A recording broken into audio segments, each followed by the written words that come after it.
Hello toi, j'espère que tu vas bien et que la semaine se passe comme tu as prévu. C'est Steph, I'm back. Je vais commencer par m'excuser pour toute cette période pendant laquelle je n'ai pas pu produire des vidéos. Il y avait deux raisons. La première, c'était que j'étais stagiaire en comptabilité dans une boîte de la place et c'était ma première saison d'impôt. C'était pas facile, je vais pas te mentir. Mais bon, je vais pas trop planifier, nous sommes passés à travers et maintenant c'est derrière nous. La deuxième raison était due au coronavirus.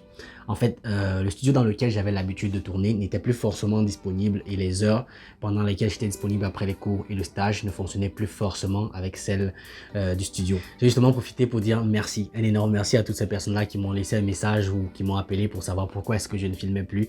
Ça veut tout simplement dire que les vidéos que nous produisons apportent de la valeur et on va travailler à ce que cela continue. Mais aussi, je vais dire merci à l'équipe du Smart Lab qui m'a permis, n'est-ce pas, de tourner toutes les vidéos de la chaîne depuis le départ en m'offrant gracieusement le studio.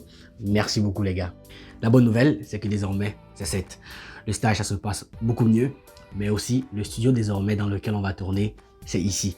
Ce qui me permet de dire que c'est garanti. J'en fais la promesse. Toutes les 2 semaines, on va avoir une nouvelle vidéo sur la chaîne. Et je vais faire tout ce qui est en mon possible, n'est-ce pas, pour respecter cette promesse. Tu l'as vu en titre, aujourd'hui on va parler de crypto-monnaie. Cet actif-là qui a fait des rentabilités extraordinaires cette année et qui a fait parler tout le monde. Plusieurs personnes m'ont appelé pour savoir s'ils doivent investir ou non. J'ai juste précisé une fois de plus que je ne suis pas un conseiller financier, donc je ne suis pas supposé vous dire dans quel actif est-ce que vous devez investir ou non. Je suis obligé de vous dire ça.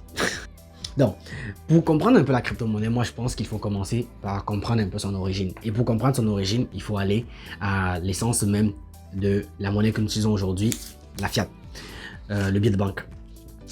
La valeur de ce billet-là ne repose que sur une chose, la confiance que toi et moi, nous l'accordons. Et cette confiance-là, elle est maintenue tous les jours par l'équipe des gouverneurs de banque centrale. Ils vont prendre des décisions en fonction des situations économiques, d'augmenter la masse monétaire, c'est-à-dire la quantité de biens en circulation, ou de la réduire dans le but de s'assurer que l'économie reste le plus stable possible. Donc, il va y avoir une quantité de personnes, n'est-ce pas, qui vont critiquer cette façon-là en se disant qu'il y a trop peu de personnes qui décident pour tout le monde, mais aussi que ces décisions-là ne servent qu'à enrichir les riches. Donc, c'est ainsi qu'en 2009, un certain Satoshi Nakamoto, qu'on ne connaît pas, va développer la première crypto-monnaie, la plus connue d'ailleurs, le Bitcoin. Et celle-ci va vouloir résoudre 3 principaux problèmes. Le premier, c'est celui de la fiabilité. Fiabilité parce que la crypto-monnaie s'est développée en fait sur ce qu'on appelle la blockchain. Qui est finalement un système de transfert d'informations en bloc. T'inquiète pas, je vais pas essayer de faire des explications techniques ici, garantie, moi-même je me perds. Mais ce qui est sûr, c'est que ça permet un transfert d'informations fiable. Et on est quasiment unanime là-dessus. La plupart des personnes qui ont pris la peine d'étudier la blockchain reconnaissent en fait que c'est une façon fiable de transférer l'information. Donc, ça élimine l'idée de se dire qu'on peut avoir des faux billets de banque ou des fausses pièces de ce coin-là en particulier. Ça, c'est la première des choses. Le deuxième problème que ça veut résoudre, c'est celui de la liberté. En fait, je ne sais pas si tu as déjà eu à faire des transferts internationaux importants, mais quand tu les commences très rapidement, les banques vont être à tes trousses. Si les transferts que tu fais sont un peu douteux, ils vont très rapidement bloquer tes comptes. Je connais quelques personnes qui ont dû vivre cela. Donc, alors que sur la blockchain ou avec la crypto-monnaie, tu peux transférer autant d'argent que tu veux. Justement, les personnes qui développent la crypto-monnaie ou qui croient à la crypto-monnaie ne sont pas d'accord avec l'idée que quelques personnes décident pour tout le monde dans les banques centrales. Et la troisième chose que la crypto-monnaie apporte, qui est finalement la plus répandue en fait, c'est celui de la rareté. En fait, comme je t'ai dit tout à l'heure, le gouverneur de la banque centrale va décider de la quantité de billets qui peut être émis, ou du moins de la quantité d'argent qui peut être en circulation. Mais cette quantité-là n'est pas limitée. C'est l'idée en fait derrière le Bitcoin en 2009. C'est de créer, n'est-ce pas, une monnaie qui a une limitation de billets qui peut être en circulation. En réalité, on peut avoir un maximum de 21 millions de bitcoins qui peut être miné. Aujourd'hui, on a à peu près l'équivalent de 18 millions qui ont été minés. Donc, on n'a plus beaucoup d'espace en fait qui va être miné. Si tu connais un peu la crypto-monnaie, tu vas me dire, mais Steph, il y a d'autres crypto-monnaies qui n'ont pas de cap en fait, qu'on peut miner autant qu'on veut. Effectivement, plus le temps va passer, plus on va avoir des crypto-monnaies qui veulent fonctionner comme le biais dont je parlais tout à l'heure, comme l'Ether, qui va avoir une capacité illimitée de minage. Autrement dit, on va avoir 2 catégories. Celles qui vont fonctionner comme étant des valeurs refuges, telles que le Bitcoin, en ayant une capacité maximale pour être minées, et d'autre part, des crypto-monnaies qui vont vouloir fonctionner en fait comme la monnaie de tous les jours, donc sans limitation. Donc, ces 3 facteurs-là que la crypto-monnaie apporte à la finance mondiale sont essentiellement basés sur la technologie. Donc, la fiabilité, la liberté et la rareté. Ça, c'est le beau côté de la crypto-monnaie. Mais une fois qu'on a parlé de ça, il y a aussi l'envers du décor. Ce qu'il faut savoir, c'est que le domaine de la crypto-monnaie, du fait que c'est encore à ses débuts, a quand même quelques petits problèmes. Le premier, c'est celui de la vulnérabilité. Qu'est-ce que j'entends par vulnérabilité? Il y a une histoire qui circule dans le domaine de la crypto-monnaie qui dit qu'il y a un monsieur qui aurait perdu à peu près 200 millions de dollars parce qu'il a égaré sa clé de sécurité. La clé de sécurité, c'est le code pour avoir accès à ton portefeuille électronique qu'on va te conseiller d'avoir lorsque tu commences à avoir des actifs importants.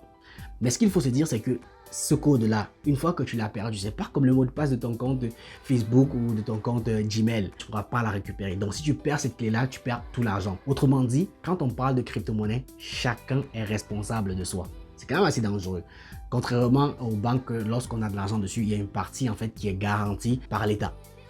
Ça se limite à peu près à 100 000 $ au Canada. Je suis pas en train de dire qu'il faut garder son argent dans les banques, mais il faut quand même dire que c'est deux choses différentes. Le deuxième problème qui n'est pas des moindres, c'est celui de se dire que de plus en plus, ça devient facile de développer une crypto-monnaie. Il en existe à peu près 8000 cryptos. Et parce que c'est facile de développer des crypto-monnaies, toi et moi, on peut décider de développer la nôtre aujourd'hui et ça donne naissance à un tas d'arnaques. D'ailleurs, pas plus tard qu'il y a 3 mois, sur Montréal, il y a un groupe de jeunes qui sont décidés d'investir dans une crypto-monnaie qu'ils pensaient qu'elle allait exploser. Justement, elle a explosé.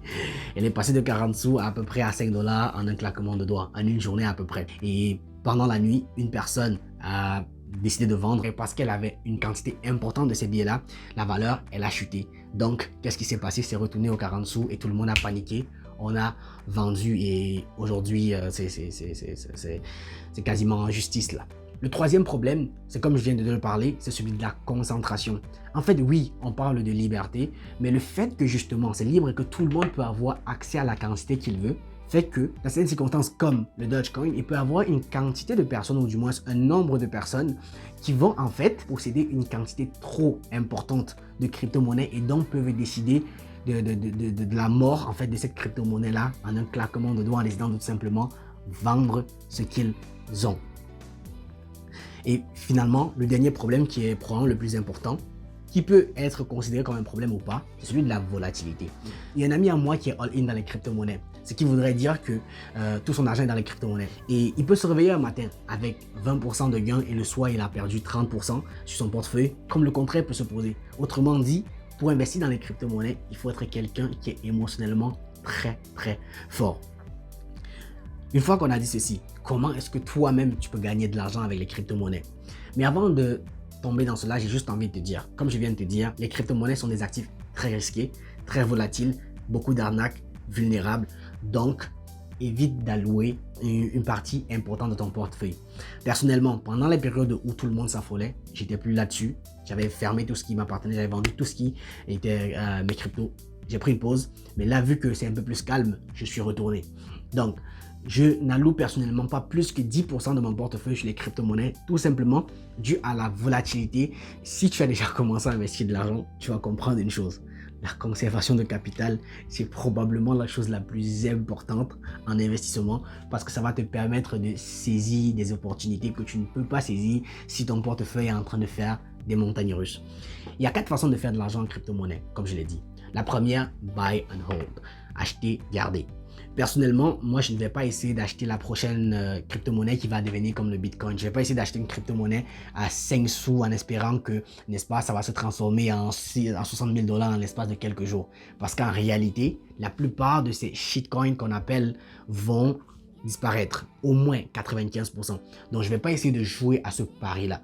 Je vais aller avec des projets qui, moi, m'intéressent. Je vais regarder quelle est l'équipe qui est derrière le projet. Je vais regarder quelle est la solution que c'est en train d'apporter dans le domaine du business. C'est par exemple le cas pour VeChain, qui est finalement une crypto-monnaie qui vient apporter une solution quand même assez innovante dans la gestion de supply chain, de la chaîne d'approvisionnement.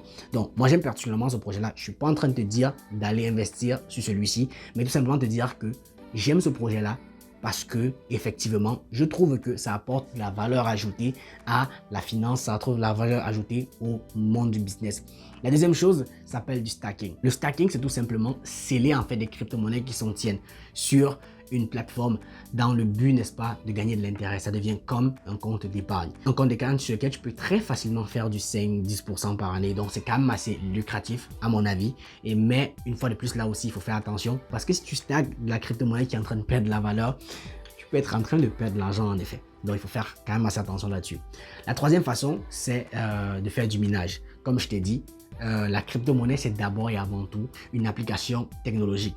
Le minage, c'est tout simplement des ordinateurs avec une certaine capacité qui vont résoudre certaines équations mathématiques et en retour vont recevoir des récompenses en crypto-monnaie. Donc, ça va demander un investissement de base un peu plus important. La qualité de l'ordinateur que tu vas utiliser ne sera pas n'importe quel ordinateur acheté à $200. Tu vas essayer de faire du minage avec. Ça va consommer plus d'électricité. Donc, c'est un investissement de base un peu plus conséquent. Chose que moi, personnellement, je ne fais pas.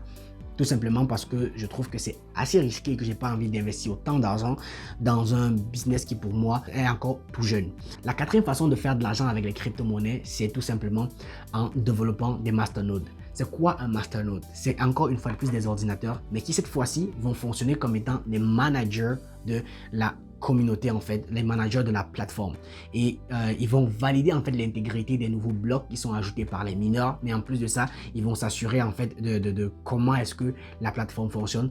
Et en contrepartie, n'est-ce pas, ils vont gagner des pièces en fait de la monnaie qui est utilisée sur cette blockchain.